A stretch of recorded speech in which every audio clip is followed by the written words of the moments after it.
කොහිල කියන්නේ ගුණදායක මෙන්ම රසවත් දේශීය ආහාරයක්. අපිට පුළුවන් මේ කොහිල වලින් චිප්ස් හදන්න. අද මම ඔයගලන්ට පෙන්නනවා රසවත් ආකාරයට කොහිල චිප්ස් හදන විදිය.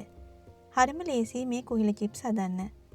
Miss baker kitchen YouTube channel එකට ඔබ සැමම ආදරෙන් පිළිගන්නවා. අද අපි බලමු කොහිල චිප්ස් හදන විදිය. මේකට අපිට ඕන කරන ගොඩක් මහත කොහිල අලයක්. ඒක මෙන්න මේ වගේ කොටු ආකාරයට දිගට කපා ගන්න. මම කොහිල තීරු ටික සීසන් කරගන්න යන්නේ. ලුණු තේ හැන්දකින් භාගයක් කොටසක් මම එකතු කරගත්තා. මිරිස් තේ හැන්දකින් භාගයක් කොටසක් මම එකතු කරගත්තා. දැන් හැම කෑල්ලකම ගෑවෙන විදිහට මෙන්න මේ වගේ ලුණුයි මිරිසුයි කවලම් කරගන්න.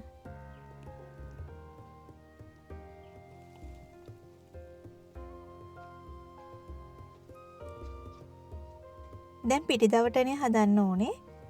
පිටි කෝප්ප භාගයක් ගන්න. මම ගත්තේ පාන් පිටි. ඔයාට ඕන නම් හාල් පිටි උනත් ගන්න පුළුවන්. ඉතුරු කරගත්ත මිරිස් කුරු ටිකයි ලුණු කුරු ටිකයි මම පාන් පිටි වලට එකතු කරලා හොඳට මෙන්න මේ වගේ කවලම් කර ගන්නවා.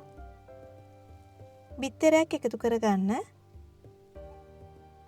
පිටි කෝප්ප භාගයකට එක බිත්තරයක් හොඳටම ඇති.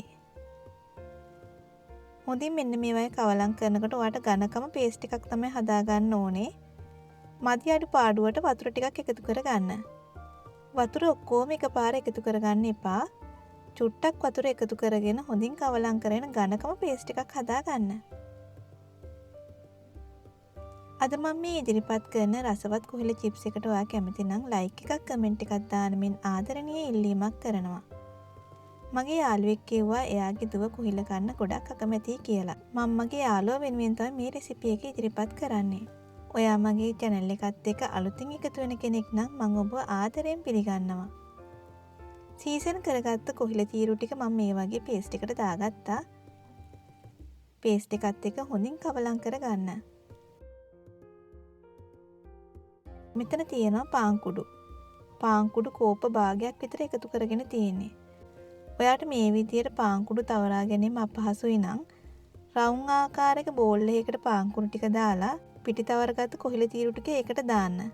ඊට පස්සේ අපි අතින් කැරකුවාම ලේසියෙන්ම පාන් කුඩු ටික කොහිල තීරු වලට දවට ගන්න පුළුවන්.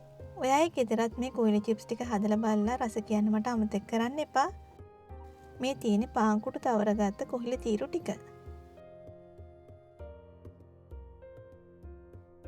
මම තෙල් කෝප්ප කාලක් වගේ එකතු කර ගන්නවා.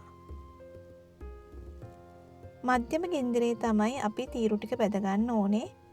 ගින්දර ගොඩාක් වැඩි කරගන්න එපා. එතකොට කර වෙනවා. එකින් එක තීරු වෙන වෙනම මෙන්න මේ වගේ එකතු කරගෙන එහා පැත්ත මෙහා පැත්ත හරව ගන්න.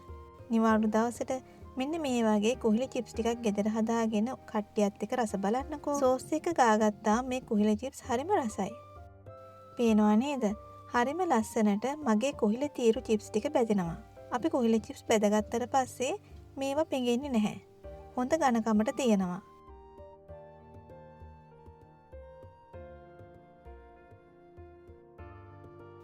එහෙනම් තවත් අලුත් වීඩියෝ එකක් අරන් මම නැවත එන්නම්කෝ. සුබ දවසක්. ආයුබෝ වේවා.